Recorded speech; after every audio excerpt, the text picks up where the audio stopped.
നമസ്കാരം, ഞാൻ അമൃതയാണ്. ഞാനിപ്പോൾ നിങ്ങളുടെ മുമ്പിൽ ഭയങ്കര വിഷമമായിട്ടുള്ളൊരു കാര്യം സംസാരിക്കാൻ വേണ്ടിയിട്ടാണ് വന്നിരിക്കുന്നത്. വെളുപ്പിന് 5:30 ഇപ്പോൾ സമയം. ഞങ്ങൾ ഫുൾ ഫാമിലി, ഞങ്ങളാരും ഉറങ്ങിയിട്ടില്ല. അത്രയും വിഷമമുള്ളൊരു സിറ്റുവേഷനിൽ കൂടെയാണ് നമ്മൾ പോയിക്കൊണ്ടിരിക്കുന്നത്. എനിക്ക് അഭിനയിച്ച് സംസാരിക്കാനോ ഇമോഷണലായിട്ട് സംസാരിക്കാനോ നിങ്ങളെ ഇമ്പ്രസ് ചെയ്ത് സംസാരിക്കാനോ ഒന്നും അറിയില്ല. ഇൻഫാക്ട് നിങ്ങൾ എന്നെ 10-16 വയസ്സ് തുടങ്ങി കാണുന്നതാണ്. ഞാൻ ഐഡിയ സ്റ്റാർ സിംഗറിലുള്ള സമയം തുടങ്ങി അമൃത സുരേഷ് എന്ന് പറയുന്ന വ്യക്തിയെ നിങ്ങൾക്ക് എല്ലാവർക്കും അറിയാം. ഞാൻ എത്രത്തോളം സംസാരിക്കുന്ന ഒരാളായിരുന്നെന്നും എത്രത്തോളം ഇമ്പ്രസ് ചെയ്യാൻ പറ്റുന്ന ഒരാളാണെന്നൊക്കെ നിങ്ങൾക്ക് എല്ലാവർക്കും നന്നായിട്ട് അറിയാം. ഞാൻ പലപ്പോഴും എന്നല്ല, ഈ 14 വർഷമായിട്ട് മിണ്ടാണ്ടിരിക്കുകയാണ് ഉണ്ടായിട്ടുള്ളത്. എൻ്റെ സൈലൻസ് എന്നെ ഒരുപാട് വെറുക്കാനുള്ള സിറ്റുവേഷൻ ഉണ്ടാക്കിയിട്ടുണ്ട്. ഞാൻ ഇത്ര നാളും മിണ്ടാണ്ടിരുന്നത് കൊണ്ട് തന്നെ ഞാൻ നിങ്ങൾ ആരെയും കുറ്റപ്പെടുത്തുന്നില്ല കേട്ടോ. കാരണം വെച്ച് കഴിഞ്ഞാൽ നിങ്ങൾക്ക് ആർക്കും ഒരു കാര്യം, ഒരു സത്യാവസ്ഥയും അറിയില്ല. കാരണം ഞാൻ സൈലൻ്റ് ആയിരുന്നു. പക്ഷേ ഇന്ന് ഞാൻ ഒരേ ഒരു പ്രാവശ്യം ഇതിന് മുമ്പ് ഇതേപോലെ ഒരു വീഡിയോ ചെയ്ത് വന്നിട്ടുള്ളൂ. അന്ന് പാപ്പുവിൻ്റെ മേലിൽ ഒരു ഫേക്ക് ന്യൂസ് ബാലചേട്ടനായിട്ട് കൊടുത്തിട്ടുണ്ടായിരുന്നു. കോവിഡ് വന്ന് ഞാൻ കാണിച്ചില്ല എന്നുള്ള ഒരു ഫേക്ക് ന്യൂസ്. പിന്നീട് അത് ചാനലുകാർ തന്നെ വന്ന് പ്രൂവ് ചെയ്തതാണ്. അത് ബാലചേട്ടൻ തന്നെ വിളിച്ച് അവരെ കൊണ്ട് ഇട്ട ഒരു ഫേക്ക് ന്യൂസ് ആണെന്ന് പറഞ്ഞിട്ട്. അപ്പോൾ അന്ന് ഫസ്റ്റ് ടൈം പാപ്പുവിനെ ഡ്രാഗ് ചെയ്തൊരു സിറ്റുവേഷനിലേക്ക് ഇട്ടപ്പോഴാണ് ഞാൻ ആദ്യമായിട്ട് സംസാരിച്ചത്. അതിനുശേഷം ഇന്നാണ് ഞാൻ വീണ്ടും സംസാരിക്കണം. ഞാൻ മിണ്ടാണ്ട് ഇരുന്നപ്പോൾ എന്നെ അത്രത്തോളം നിങ്ങളെല്ലാവരും വെറുക്കുന്നുണ്ടെന്ന് എനിക്കറിയാം. ഞാൻ ആ വെറുപ്പിനെ ഒരിക്കലും മാറ്റാൻ ശ്രമിച്ചിട്ടുമില്ല. ആ വെറുപ്പ് മാറ്റി സ്നേഹമാക്കാൻ ശ്രമിച്ചിട്ടും ഇല്ല. അതിൻ്റെ ഒരു റീസൺ എന്ന് പറഞ്ഞു കഴിഞ്ഞാൽ മേ ബി എനിക്ക് അത്രയും ഭംഗിയായിട്ടൊന്നും സംസാരിച്ച് നിങ്ങളെ ഇമ്പ്രസ് ചെയ്യാനൊന്നും എനിക്കറിയില്ല.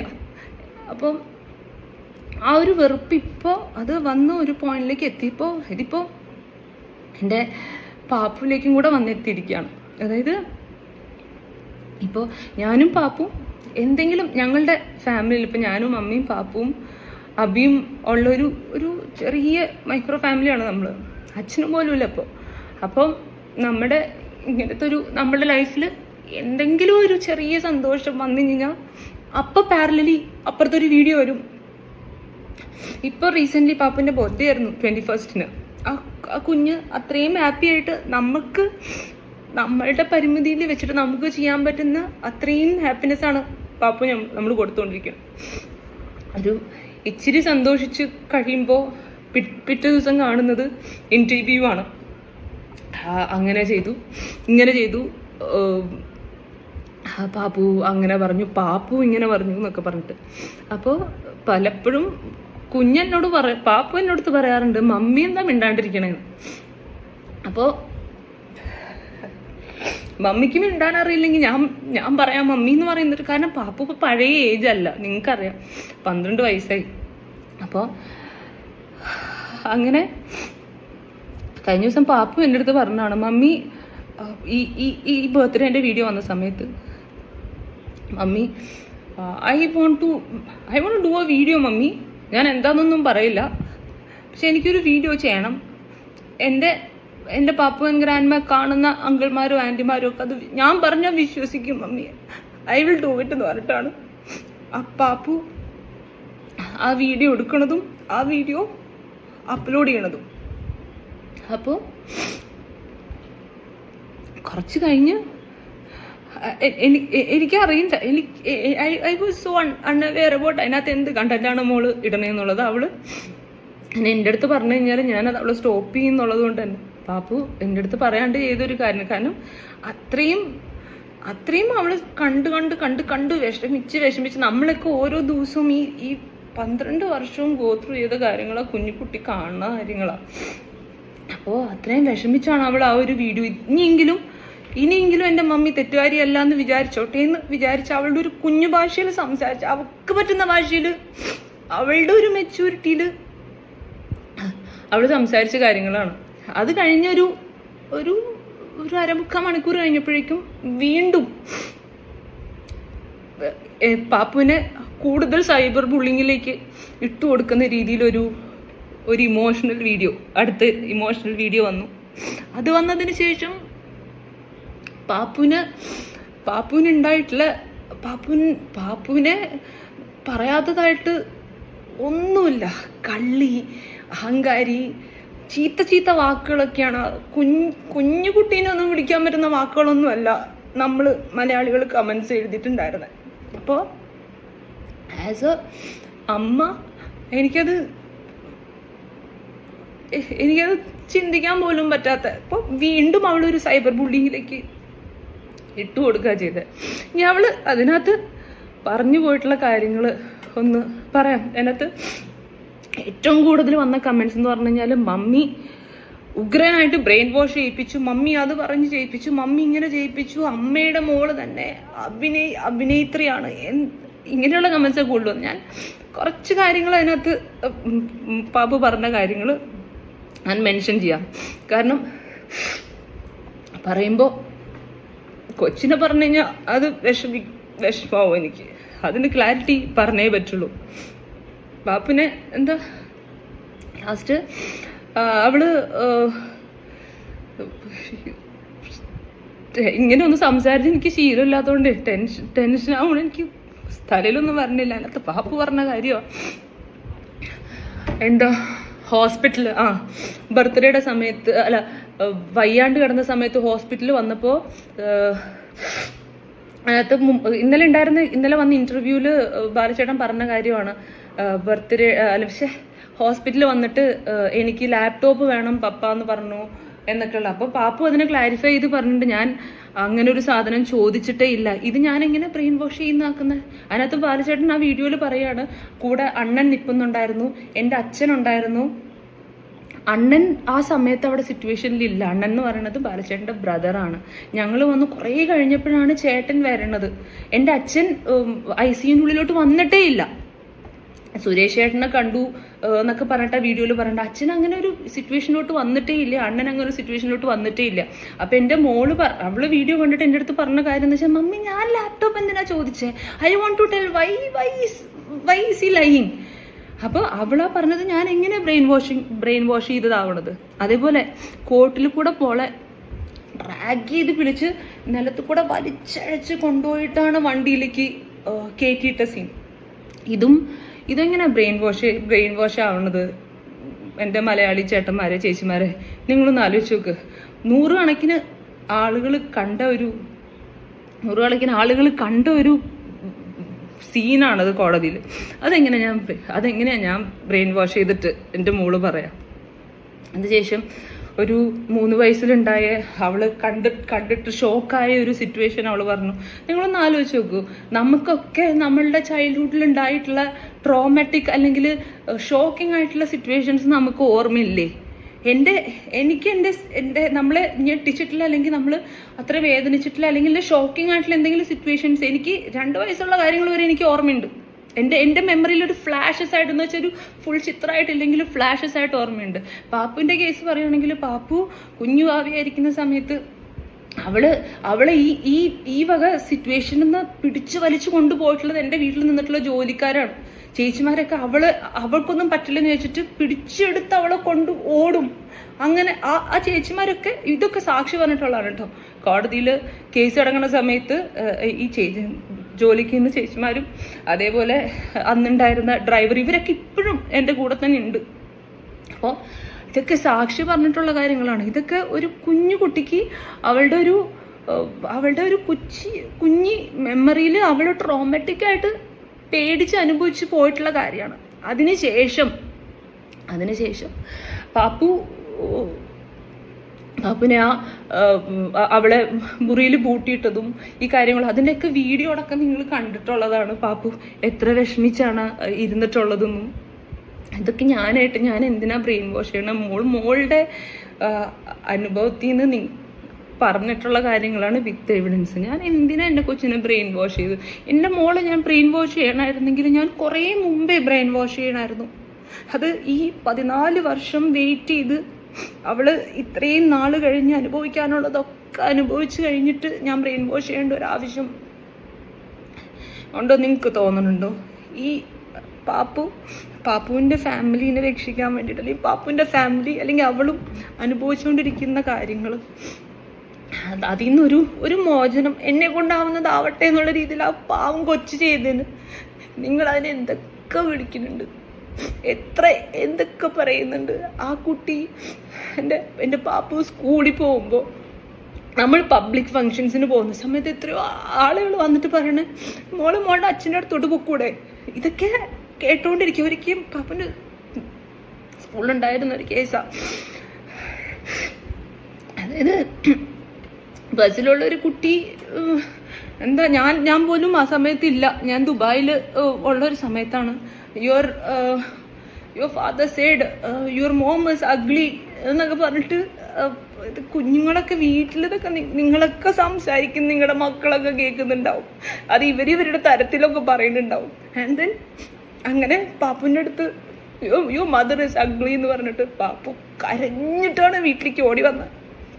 എന്നിട്ട് എൻ്റെ അഭിരാമി പോയി സ്കൂളിൽ പ്രിൻസിപ്പലിൻ്റെ അടുത്ത് സംസാരിക്കുകയും അങ്ങനെ. അതായത് ഇങ്ങനത്തെയൊക്കെ സിറ്റുവേഷൻസിൽ കൂടെയാണ് ആ പാവം കുട്ടി എവ്രി ഡേ പൊക്കോണ്ടിരിക്കുന്നത്. ഇപ്പോൾ എന്ന് പറഞ്ഞു കഴിഞ്ഞാൽ അവൾ കുഞ്ഞുവാകല്ല, ഇപ്പോൾ അവളൊരു ടീനേജറായി.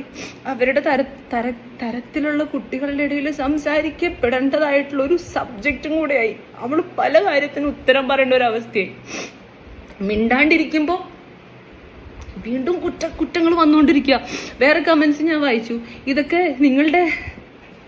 നിങ്ങളുടെ പേഴ്സണൽ കാര്യം എന്തിനാണ് ഇവിടെ വന്ന് പറയണമെന്നുള്ള. ഈ ഞങ്ങളായിട്ട് പറഞ്ഞതല്ല, ഞങ്ങൾ ഇതുവരെ പറഞ്ഞിട്ടില്ല. പബ്ലിക്കലി ഇല്ലാത്ത കാര്യം ഇത്രയും വർഷങ്ങളായിട്ട് പറഞ്ഞപ്പോൾ ഒരു പ്രാവശ്യം ആ കൊച്ചൊന്ന് റിയാക്ട് ചെയ്തു. അതേ ഇവിടെ ഉണ്ടായിട്ടുള്ളൂ. അല്ലാണ്ട് ആ കുട്ടി എന്ത് ചെയ്തെന്നാണ് നിങ്ങൾ പറഞ്ഞത്?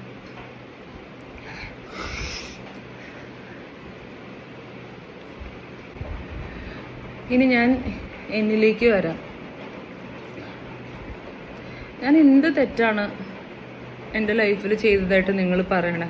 ഓരോ കമൻറ്റിലും അമൃത ചീത്തയാണ്, അമൃത ഇങ്ങനെയാണ്, അമൃത അങ്ങനെയാണെന്നൊക്കെ നിങ്ങൾ പറയുന്നുണ്ട്.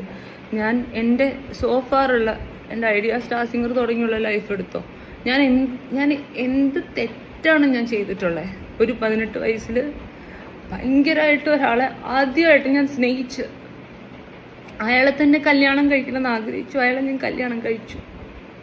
അന്ന് എന്നെ പ്രൊപ്പോസ് ചെയ്ത് എന്നെ ഇങ്ങോട്ട് പ്രൊപ്പോസ് ചെയ്ത കാര്യം പോലും പറയാൻ ബാലചേട്ടനൊന്നും മടിയായിരുന്നു. അതൊന്നും എനിക്ക് വിഷയമല്ല.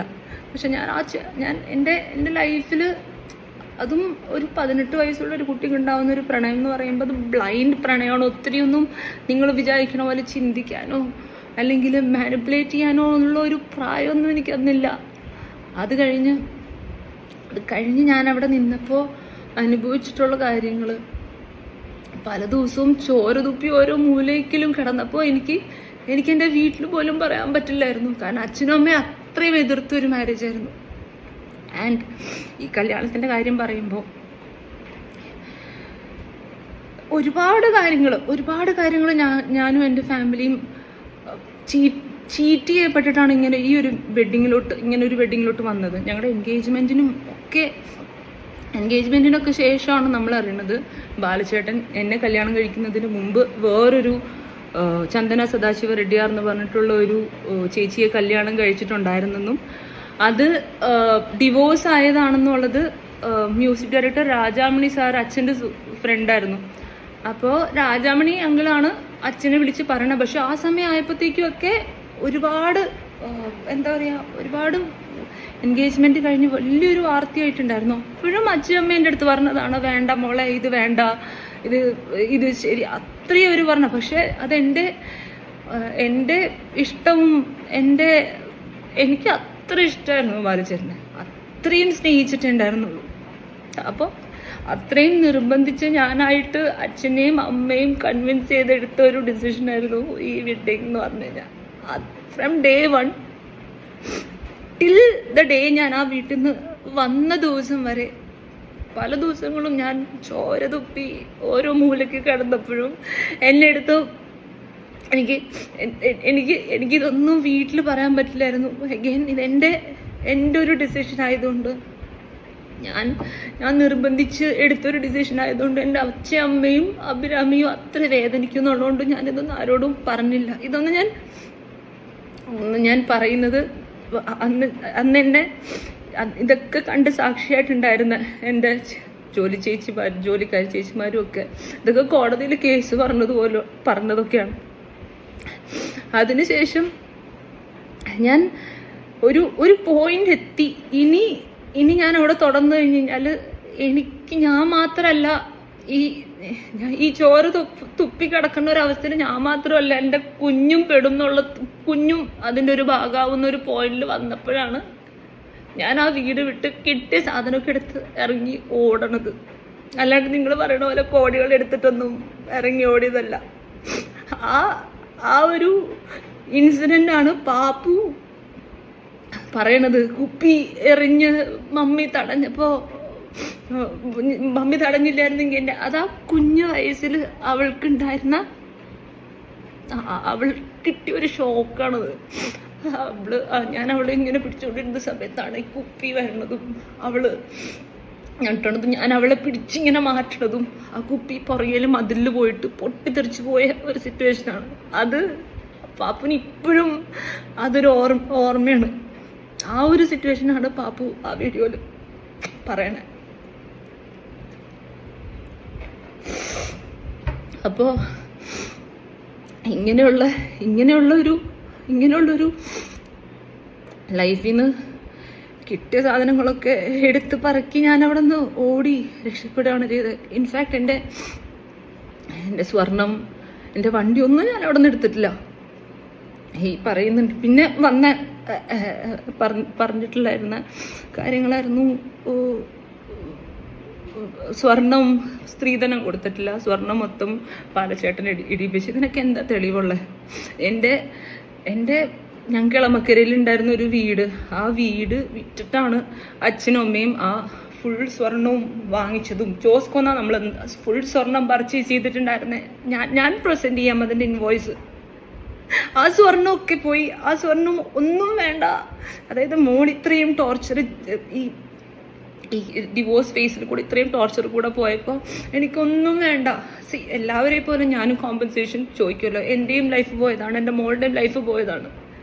എൻ്റെ പഠിത്തം പോലും ഞാൻ വേണ്ടാന്ന് വെച്ചിട്ടാണ് ഞാൻ ഈ റിലേഷൻഷിപ്പിലേക്ക് വന്നത്. അപ്പോൾ എല്ലാ ഡിവോഴ്സും നടക്കണ പോലെ തന്നെ ഞാനും എനിക്കും എൻ്റെ പാപ്പന് വേണ്ടിയിട്ടുള്ള കോമ്പൻസേഷൻ ചോദിച്ചിട്ടില്ല എന്ന് ഞാൻ പറയണില്ല. പക്ഷെ ഇവളെ ആ കോടതിയിൽ നിന്ന് വലിച്ചടിച്ചു കൊണ്ടുപോയ സീനും അതിനുശേഷം മോള് അനുഭവിച്ചിട്ടുള്ള ട്രോമ, അവള് പുറത്തു പോകാൻ പേടിയായിരുന്നു. എന്നെ ഡാഡി വന്ന് പിടിച്ചുകൊണ്ട് പോകുമെന്ന് പറഞ്ഞിട്ട് അവള് സ്കൂളിൽ പോലും പോകില്ലായിരുന്നു. എന്നെ വീട്ടിൽ നിന്ന് പുറത്തിറങ്ങാൻ അവള് സമ്മതിക്കില്ലായിരുന്നു.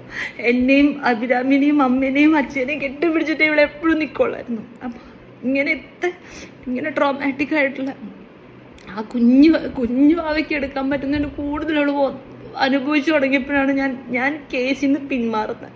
അപ്പോഴാണ് ഞാൻ പറയുന്നത് എനിക്ക് കോമ്പൻസേഷനും വേണ്ട, ഒന്നും വേണ്ട. എൻ്റെ പാപ്പുവിനെ ഉപദ്രവിക്കാണ്ടിരുന്നാൽ മതി, പാപ്പുവിനെ ടോർച്ചർ ചെയ്യാണ്ടിരുന്നാൽ മതി. അപ്പോൾ പൈസ വേണ്ടെങ്കിൽ ഇനി കൊച്ചിനെ വേണ്ട എന്നൊരു ക്ലോസിലാണ് നമ്മൾ ആ ഡിവോഴ്സ് സെറ്റിൽ ചെയ്യണത്. അതിനകത്ത് ആ ഡിവോഴ്സിൻ്റെ പേപ്പറിൽ, ലോയേഴ്സ് കാണിച്ച പേപ്പറിൽ വളരെ വ്യക്തമായിട്ട് എഴുതിയിട്ടുണ്ട്, കല്യാണത്തിന് പോലും ആസ് എ ഫാദർ ഒരു പൈസ പോലും തരില്ല. അപ്പോൾ അന്ന് തുടങ്ങി പാപ്പുവിൻ്റെ എല്ലാ എക്സ്പെൻസസും ഞാൻ ഒറ്റയ്ക്കാണ് ചെയ്തുകൊണ്ടിരിക്കുന്നത്. ഇപ്പോൾ അച്ഛനും കൂടെ ഇല്ല ഞങ്ങൾക്ക്. അപ്പോൾ വീട്ടിലത്തെ സിറ്റുവേഷൻ എന്ന് പറഞ്ഞു കഴിഞ്ഞാൽ ഒരു 60 വയസ്സായിട്ടുള്ളൊരു അമ്മ, പിന്നെ ഒരു ടീനേജറായിട്ടുള്ളൊരു പെൺകുട്ടി, ഞാൻ അബി, ഞങ്ങൾ 4 പെണ്ണുങ്ങൾ മാത്രമുള്ളൊരു വീടാണ്. അമ്മ ബി പി അസുഖങ്ങളൊക്കെ ഉള്ള ഒരു 60 വയസ്സുള്ള ഒരു അമ്മയ്ക്ക് ഉള്ള അസുഖങ്ങളൊക്കെ ഉള്ളതാണ്. അമ്മ ഇപ്പം ആൻറ്റി ഡിപ്രഷൻ ടാബ്ലറ്റ്സ് ഒക്കെ കഴിച്ചിട്ടാണ് പോയിക്കൊണ്ടിരിക്കുന്നത്. അത്രയും മെൻ്റൽ ടോർച്ചർ കൂടെയാണ്. എൻ്റെ അച്ഛൻ മരിച്ചതിന് ശേഷം ഞങ്ങൾ എങ്ങനെയൊക്കെയോ മുമ്പോട്ട് തള്ളി ഇങ്ങനെ നീക്കിക്കൊണ്ടിരിക്കുകയാണ്. അപ്പോൾ ഇതെല്ലാം ഒരു വീട് റൺ ചെയ്ത് കൊണ്ടുപോകുമ്പോൾ ഉണ്ടാവുന്ന ഫിനാൻഷ്യൽ സ്ട്രെസ്സസ്, ഇമോഷണൽ കാര്യങ്ങൾ, ഇതെല്ലാം കഴിഞ്ഞ് ഞാനായിട്ട് എത്തേണ്ടതായിട്ടുള്ള സിറ്റുവേഷൻ, മോളുടെ സ്കൂള്, അത് ഇതെല്ലാം ഒരു ബാലൻസിനാണ് കൊണ്ടുപോയിക്കൊണ്ടിരിക്കണേ. ഇങ്ങനെ ഒരു സിറ്റുവേഷൻ ഉണ്ടായപ്പോൾ പോലും നിങ്ങളാരും എൻ്റെ കൂടെ നിന്നിട്ടില്ല, അല്ലെങ്കിൽ ഞങ്ങളുടെ കൂടെ നിന്നിട്ടില്ല എന്നുള്ളൊരു ഭയങ്കര സങ്കടം എനിക്ക് നിങ്ങളെല്ലാവരോടും ഉണ്ട്. ഒരാളെവിടെ കള്ളു കുടിച്ച് ലിവർ പോയി ഹോസ്പിറ്റലിലായപ്പോൾ നിങ്ങൾ മലയാളികളെല്ലാവരും കൂടെ പ്രാർത്ഥിച്ചു. എൻ്റെ കേസിൽ ആടിയും തൊഴിയും കൊണ്ട് എൻ്റെ ഫുൾ മേത്തുണ്ടായിട്ടുള്ള ബ്രൂസസും പാടുകളും ഒക്കെ ഞാൻ ഇപ്പോഴും ട്രീറ്റ് ചെയ്തുകൊണ്ടിരിക്കുകയാണ്. ഡോക്ടർ അഞ്ജനയുടെ അടുത്ത് ലേസർ ട്രീറ്റ്മെൻറ്റ് ചെയ്തുകൊണ്ടിരിക്കുകയായിരുന്നു എൻ്റെ മേത്തുള്ള പാടുകളും സാധനങ്ങളും മാറ്റാനായിട്ട്. അതേപോലെ എൻ്റെ ബ്ലീഡിങ് ആയിട്ട് ഞാൻ വിജയലക്ഷ്മി ഹോസ്പിറ്റലിലാണ്. ഇതൊക്കെ നിങ്ങൾക്ക് ചെന്ന് ചോദിക്കാം. ഹോസ്പിറ്റലിൽ പ്രൂഫുള്ള നിങ്ങൾക്ക് പോയി ചോദിക്കാം. ഞാൻ സർജറി ചെയ്തതാണ്, എന്നും ബ്ലീഡിങ് ആയിട്ട്. ഇപ്പോൾ ഞാൻ ആസ്റ്റർ മെഡിസിറ്റിയിൽ എൻ്റെ ചെസ്റ്റ് പെയിനിന് ഞാൻ ട്രീറ്റ്മെൻറ്റ് എടുത്തുകൊണ്ടിരിക്കുകയാണ്. അപ്പോൾ ഒരു സൈഡിൽ ഒരാൾ കള്ളു കുടിച്ച് ലിവർ പോയത് നിങ്ങൾ നാട് മൊത്തം പ്രാർത്ഥിച്ചു. ഞാൻ അതൊന്നും എക്സ്പെക്റ്റ് ചെയ്യുന്നില്ല. ഞാൻ എങ്ങനെയെങ്കിലും ജീവിച്ച് പൊക്കോട്ടെ. ഇത്രയും കാര്യങ്ങൾ നോക്കാനും ഒരു ബാക്കപ്പ് ഒന്നും ഇല്ല ഞങ്ങൾക്ക്. നിങ്ങൾ പറയുന്ന രീതിയിലുള്ള കോടികളൊന്നും തട്ടിയെടുക്കുകയോ അല്ലെങ്കിൽ ബാങ്കിൽ ഒരുപാട് ബാലൻസ് ഉണ്ടാവുകയോ അങ്ങനെയുള്ളൊരു സിറ്റുവേഷനൊന്നും ഇല്ല ഞങ്ങൾക്ക്. ഞങ്ങൾ ഈ പറഞ്ഞ പോലെ അങ്ങനെ കോടികളൊക്കെ ഉണ്ടെങ്കിൽ സ്വന്തമായിട്ടൊരു വീട് വയ്ക്കാൻ ഇപ്പോഴും ഞാൻ ഈ കിടന്ന് നെട്ടോട്ടം ഓടുന്ന ഒരു അവസ്ഥ നമുക്ക് ഉണ്ടാവില്ല. ഞാനും നിങ്ങളെ പോലെ തന്നെ, ഓരോരുത്തരെ പോലെ തന്നെ കഷ്ടപ്പെട്ട് ഇങ്ങനെ ഓരോ അറ്റവും കൂട്ടിമുട്ടിച്ചുകൊണ്ടിരിക്കുന്ന ഒരു അവസ്ഥയിൽ തന്നെയാണുള്ളത്. പിന്നെ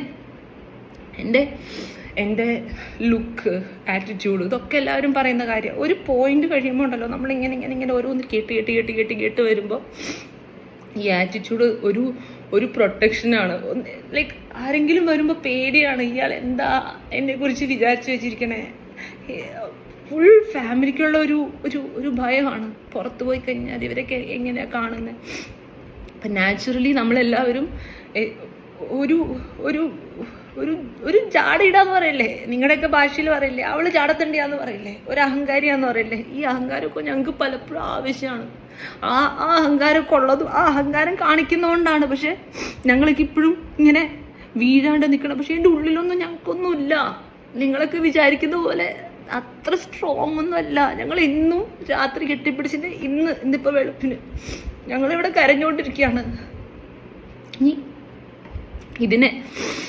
ഇതിനെല്ലാവരും ഇത്രയും കാര്യങ്ങൾ, ഇതെൻ്റെ ലൈഫിലുള്ള ഓരോ ഇൻസിഡൻസും നിങ്ങൾക്കറിയാവുന്ന. ഞാൻ ഇതുവരെയുള്ള എല്ലാ കാര്യങ്ങളും പറഞ്ഞു. ഞാൻ ഇതിനെല്ലാം പറഞ്ഞുകൊണ്ട് എന്നെ ഒരു എന്താ പറയുക, എന്നെ ഒരു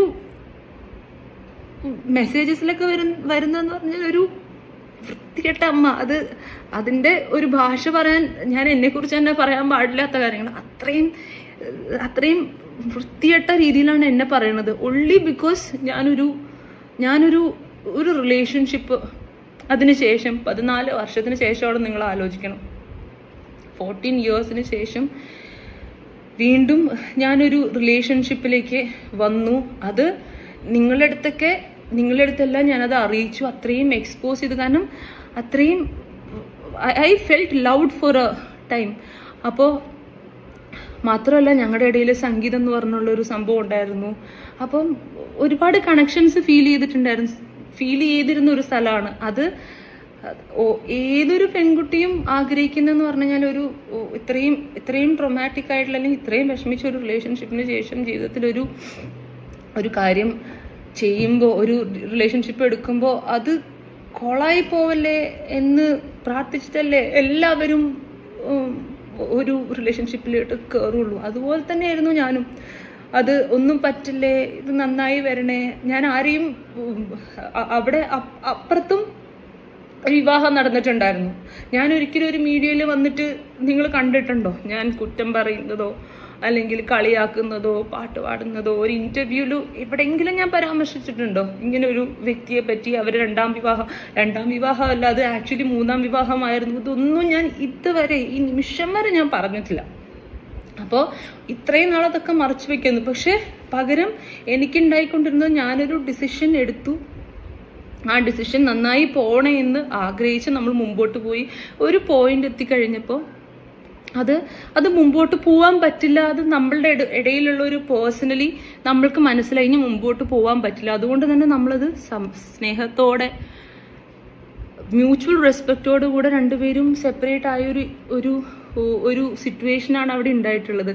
ഈ ഒരു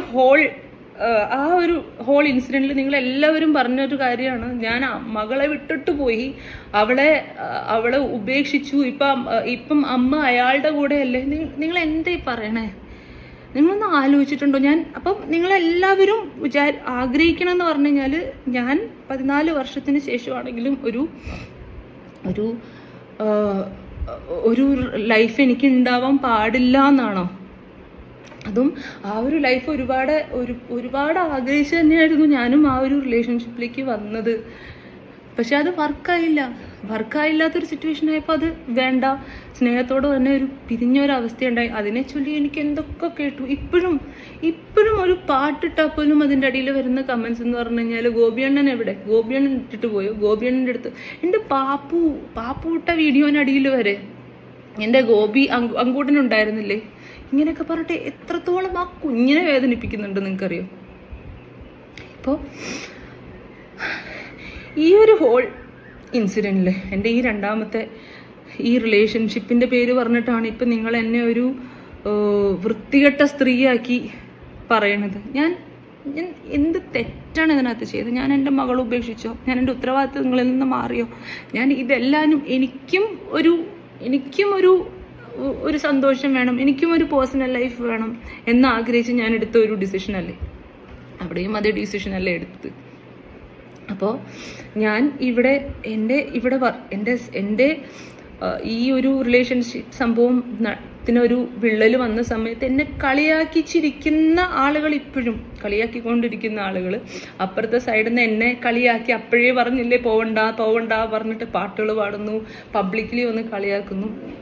അപ്പോൾ നിങ്ങൾ ആലോചിക്കുന്നുണ്ടോ ഇതൊക്കെ എത്രത്തോളം വേദനിക്കുന്നുണ്ടാവും എനിക്കിന്ന്?